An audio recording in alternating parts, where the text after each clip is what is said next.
erythroblastosis fetalis. Erythroblastosis fetalis occurs if the fetus is Rh positive and the mother is Rh negative. The baby is positive and the mother is negative. Some fetal red cells, they cross the placenta and enter maternal circulation in almost all pregnancies. If the fetus is Rh positive, the Rh positive cells, they act as foreign antigen and stimulate the production of antibodies against Rh antigen in the mother. Mother is Rh negative, so she produces antibodies against Rh antigen. These Rh antibodies or anti-Rh antibodies are of two main types: the strong or saline antibodies and the weak or albumin antibodies. These weak antibodies are small gamma globulins and can cross the placental barrier. The weak or albumin antibodies, hence they pass back into the blood circulation of the fetus through the placenta. That is, from the circulation of the mother through the placenta into the circulation of the fetus. When this happens, the antibodies enter the circulation of the fetus and destroy the red blood cells of the fetus. If this damage is minimal, then the fetus survives, but if this damage is severe, the fetus is killed in utero and miscarriage results. If the damage is less severe, then the infant is born with jaundice, anemia and edema. This symptom complex is known as Rh hemolytic disease or erythroblastosis fetalis.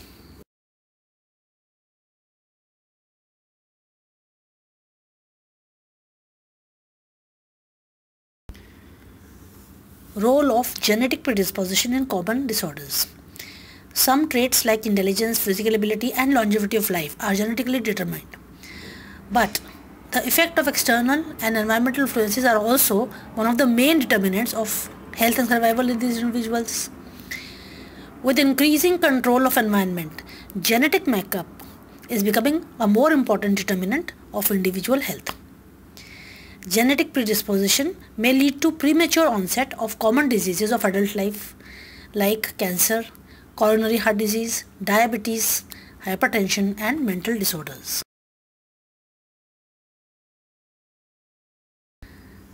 Cancer. Most of the cancers are not known whether they are hereditary or not, but 10 to 20% of carcinoma breast and carcinoma colon have been shown to be having a genetic predisposition.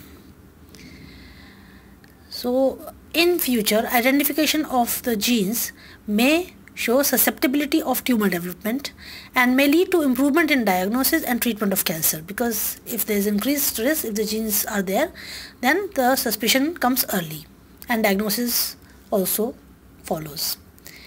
For example, DNA screening test for breast cancer in future. Advice could be offered on chemo prevention of cancers in future, tailored for families with different types of cancer risks. Coronary heart disease. Until recently, only environmental factors were thought to be causing CHD, coronary heart disease. But the main determinants of coronary heart disease are high blood pressure and high blood cholesterol, and these are genetically influenced. So a combination of risk detection and lifestyle counseling for high-risk individuals with drug treatment might cut the incidence of heart attacks to low levels in future generations.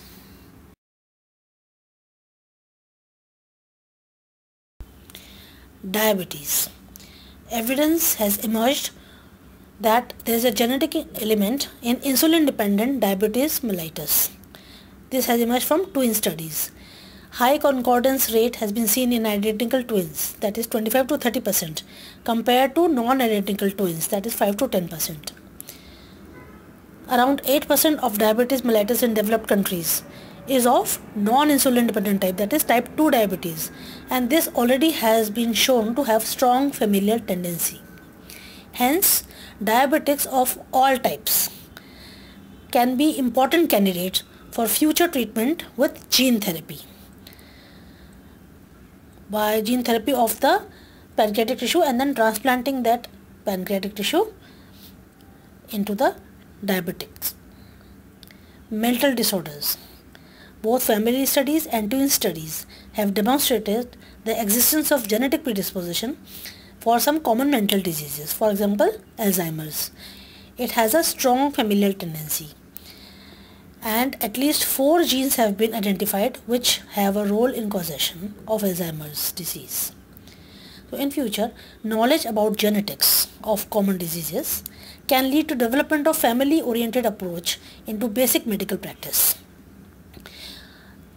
At present, a major effort is being made to study the genetic factors involved, which can result into development of appropriate therapies and incorporation of these therapies in primary health care.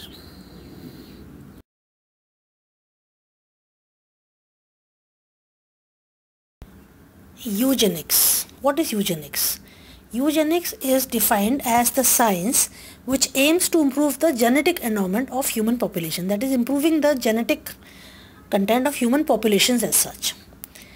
Eugenics is directed against whole populations, and in present times is considered to be associated with coercive policy. Coercive policy means no freedom to choose, but to follow the rules which are directed towards preventing the genetic deterioration of the population.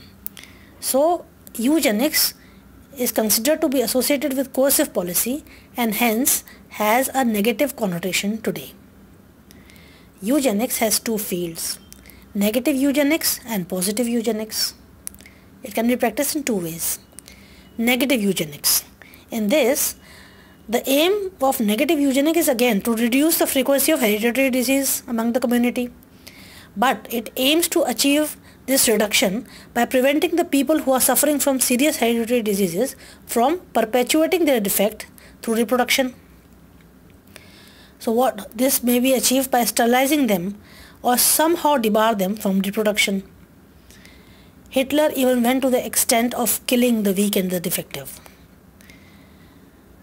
Even if negative eugenics is enforced, it may not be helpful in totally eliminating the genetic defects, because in spite of negative eugenic sterilization, new cases of hereditary diseases will continue to arise in the population, partly because of fresh mutations and partly because of marital alliances between hidden carriers of recessive defects.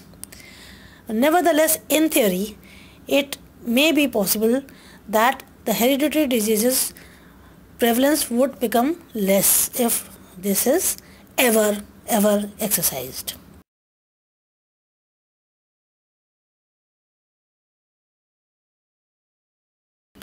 Positive eugenics. It also seeks to improve the genetic composition of the population, but by encouraging the carriers of desirable genotypes to assume the burden of parenthood. That is, only those people produce children who are genetically have good traits, thereby selecting the superior in the process of reproduction. At present, even positive eugenics has very little application, because the majority of the valuable traits like intelligence, positive character features are not inherited in a simple way as single genes as blood groups are. And these traits have a complex multifactorial determination which are both genetic and environmental. And also we cannot determine which gene we transmit to our children. There is little evidence for any kind of eugenics practice in the modern world. Eugenics is probably not the solution to the question of improving the human race, because most disabilities in humans are not the result of chromosomal or single gene disorders. And most babies who are born with the genetic disorders are born to families who have no known risk for having a child with that condition. In fact, euphenics, euthenics and genetic counseling may be considered as more practical alternatives.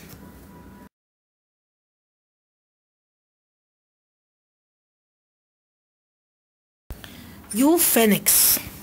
Euphenics means improvement of the phenotype by biological means. Phenotype of an individual means the external expression of the genotype. So improving the phenotype by biological means. Euphoenics therefore involves incorporation of the advances in molecular biology, immunology, etc. into medical practice for managing the genetic defects and prevention of the onset of disease in those genetically predisposed.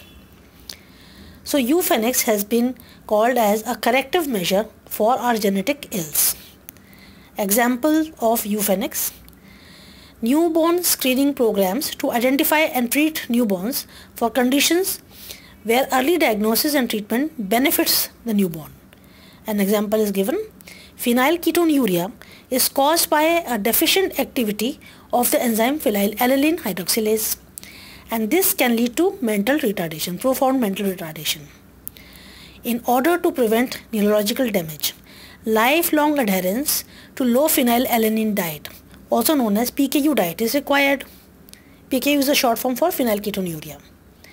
So if a newborn with PKU is identified at birth itself, then the PKU diet can be started immediately after birth, and this would ensure normal growth and development despite having phenylketonuria gene.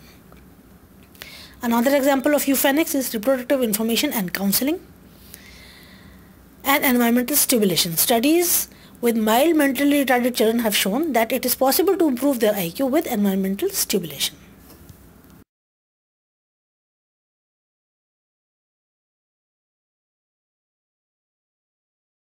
Euthenics. Euthenic means improvement in the environment.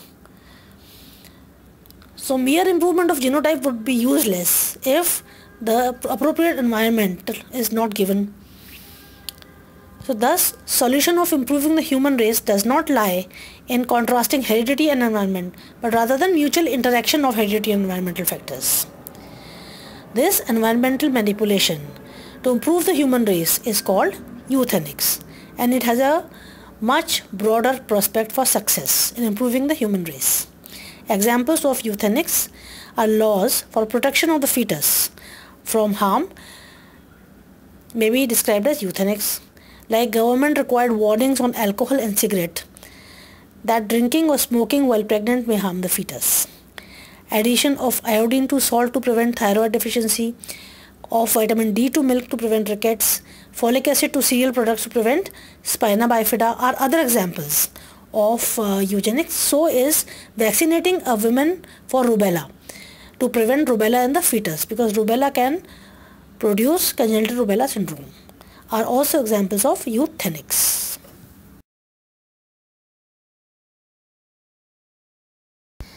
Genetic counseling is the most practical service that geneticists can offer into medicine. Counseling of the couples should include full description of the risk of the disease, how much is the risk, symptoms of the disease, how the diagnosis is made, and the treatments that are available for the disorder. Genetic counseling may be prospective or retrospective. Prospective genetic counseling is true prevention of genetic disease in the real sense. It involves identifying heterozygous individuals for any particular defect by screening programs and explaining those who are screened out to be positive the risk of having affected children if they marry another heterozygote for the same gene. In other words, if heterozygous marriages can be prevented or reduced at least, the prospect of giving birth to affected children will diminish, and the application of this field has been seen in sickle cell anemia and thalassemia.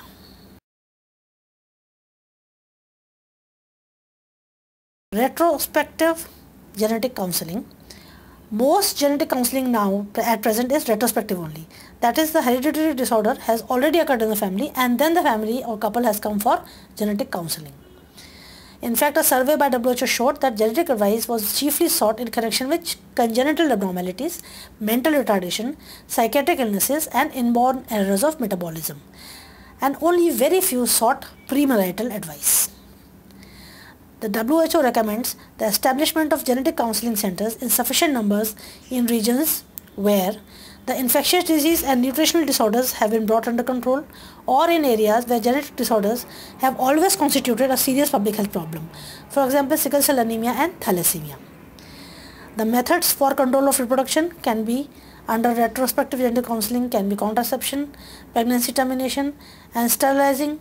It all depends upon the cultural environment of that of the couple community.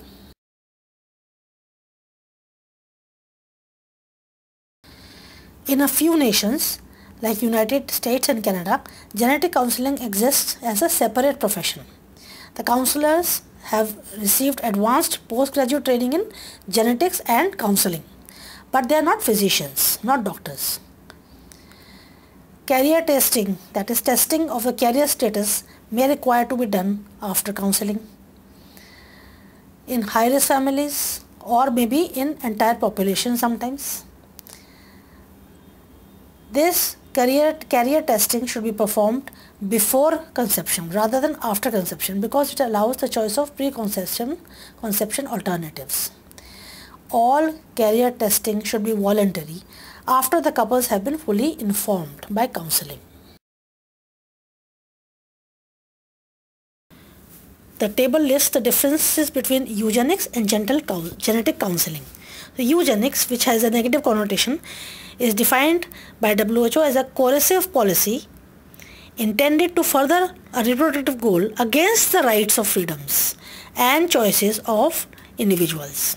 Whereas genetic counseling is a knowledge-based counseling and aimed at individual or family, and they have a choice to have a healthy baby, and this does not constitute eugenics, it is genetic counseling. Second difference, the aim of eugenics is to improve the gene pool of the population so as to reduce the prevalence of genetic disability in the population. Genetic counseling, on the other hand, is unlikely to affect the gene pool. It is to benefit individual or individual couple. Third, eugenics is directed against the whole population, whereas genetic counseling is directed towards individuals and families. Eugenics, there is no freedom of choice. Laws are made for this purpose. Genetic counseling is given. The couples are free to choose to make an informed choice. Neonatal screening. The newborns deserve the protection that is afforded by screening for disorders in which early diagnosis and treatment can favorably affect the outcome. WHO recommends the following guidelines for neonatal screening programs. Only those disorders should be included in the screening list for which evidence exists that early diagnosis and medical treatment would make a difference for the newborns who are identified with the disorder. For example, phenylketonuria. If the treatment is started immediately after birth, then the child can have a normal life. And screening for Fragile X syndrome is not advocated because there is no evidence of any medical benefit to the newborn after being identified as positive. Second recommendation is newborn screening should be conducted within the optimum time frame. That is, if the maximum sensitivity of the test occurs at a point sometime after birth or maybe after discharge, then it is imperative to follow up the newborn and test the newborn at that time only, where the sensitivity is maximum. The healthcare system should outreach, this screening program should reach all the newborns free of charge and at that time when the screening is most likely to detect the genetic disorder and before the genetic or hereditary disorder can cause permanent damage to the newborn. The test results of the screening should become a part of the child's medical record. Newborn screening may reveal some carrier status in the family. In this case, the parents or family members should be informed, and this should be followed by full genetic counseling of the couple. The parents may then choose whether they want to be tested for carrier status or not.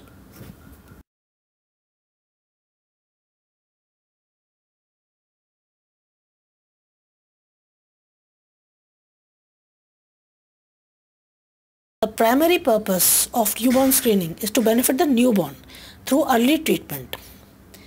So nations instituting newborn screening programs are therefore ethically obliged to provide treatment which is available to all, affordable and timely for each disorder that is on their screening program list.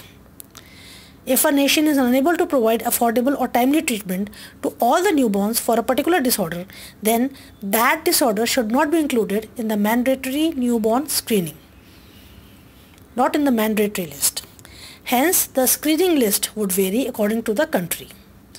Following is a list of diseases which can be genetic or otherwise, which are often included in the neonatal screening lists of various nations.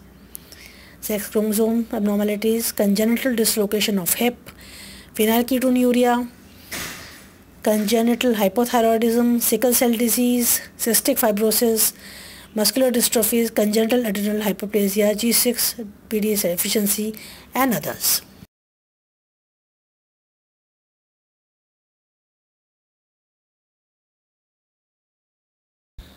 Prenatal diagnosis. Prenatal diagnosis is testing for diseases in a fetus or embryo even before it is born. So diseases that can be diagnosed with some certainty prenatally include thalassemia, sickle cell anemia, cystic fibrosis, hemophilia, Fragile X syndrome, neural tube defects, other birth defects, etc. There are three main purposes for prenatal diagnosis. 1. To enable timely treatment or surgical treatment of the condition before birth or after birth, that is by intrauterine intervention or after birth. Second purpose, to give the parents the chance to abort the fetus with the diagnosed condition. Third purpose is to give the parents a chance to prepare themselves psychologically, socially, financially and medically for having a baby with a health problem or for a likelihood of a stillbirth. Prenatal diagnostic tests are of two types: non-invasive tests and invasive tests.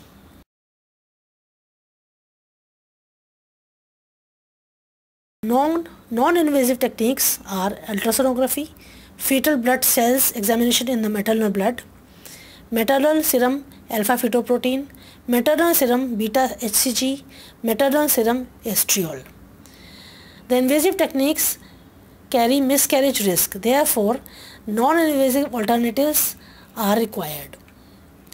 The invasive techniques are amniocentesis and chorionic villus sampling.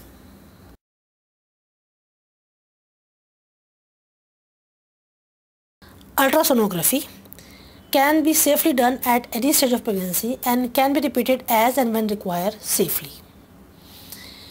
It is used for assessing the fetal well-being in general and to diagnose any anatomical defect which can be visualized through this modality.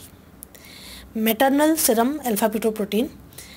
The increased level of maternal alpha-fetoprotein can indicate presence of neural tube defect, an increased risk of a neural tube defect. It doesn't diagnose. It tells that there is an increased risk of neural tube defect in the fetus. Examples of neural tube defects are anencephaly and spina bifida. Maternal serum beta-HCG. If these levels of beta-HCG are very high, it suggests triploblastic disease or molar pregnancy. So if there is on ultrasonography, a fetus is not seen along with highly elevated level of HCG in the maternal serum suggests that there is hydatidiform mole and there is no use continuing this pregnancy. Maternal serum estriol. The amount depends upon viable fetus, a properly functioning placenta and maternal well-being. In the third trimester, if the serum estriol drops, the fetus may be threatened and an early delivery may be necessary to save it. Estriol levels tend to be lower in Down syndrome and adrenal hypoplasia with anencephaly.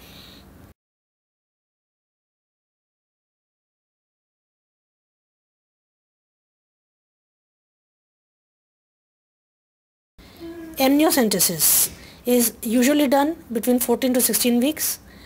In this, a sample of amniotic fluid is withdrawn and it makes possible the prenatal diagnosis of chromosomal abnormalities and certain metabolic defects.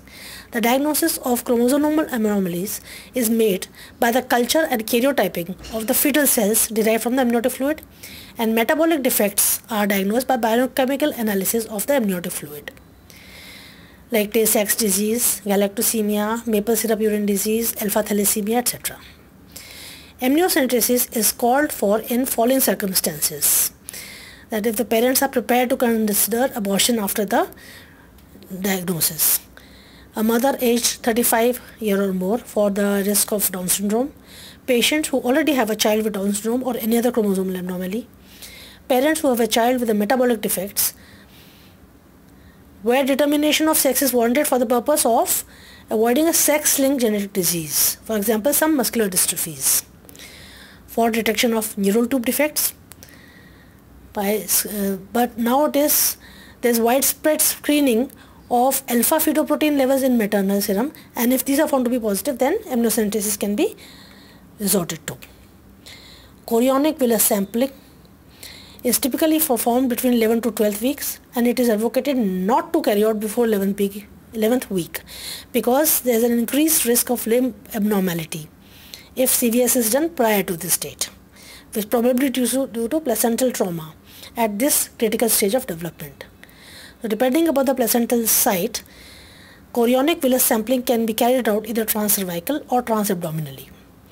Chromosomal analysis is carried out either as direct preparation from the sample that is obtained or a brief culture to obtain more cells. If chorionic villus sampling is performed by experienced hands, then the risk of miscarriage is less than 1%.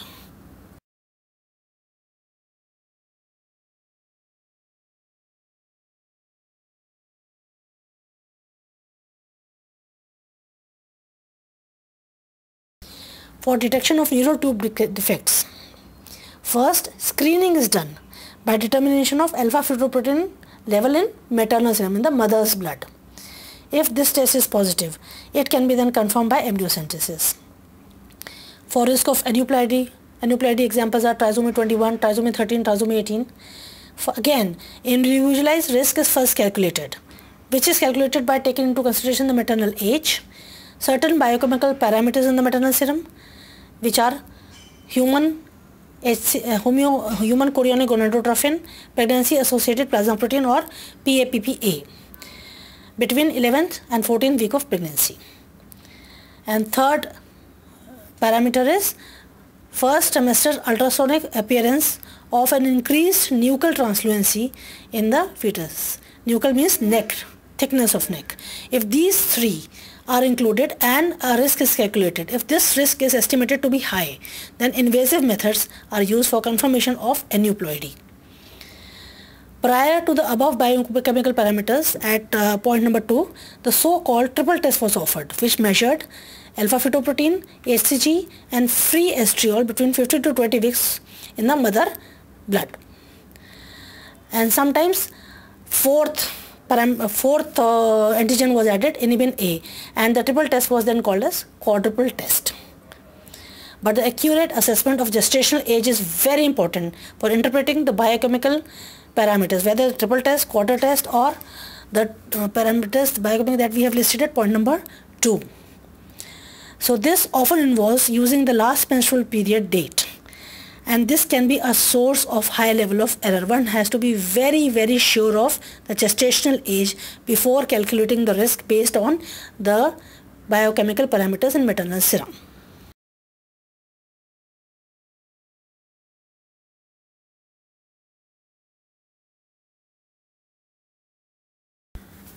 Gene therapy is a relatively new area. Gene therapy is introduction of a gene sequence into a cell with the aim of modifying the cell behavior in a clinically relevant fashion. That is, the cell's behavior is altered in a way that it results in clinical improvement. It may be used in several ways. Gene therapy to correct a genetic mutation like in cystic fibrosis, to kill a cell, mostly cancer cells, to modify the susceptibility for diseases like coronary artery disease. The desired gene may be introduced into the cell using a virus or by means of lipid or receptor targeting. There is almost universal agreement that gene delivery to a somatic cell for treating a disease is ethical. Somatic cell and the purpose is treating a disease is ethical, and that gene therapy should find its place alongside other forms of medical treatment.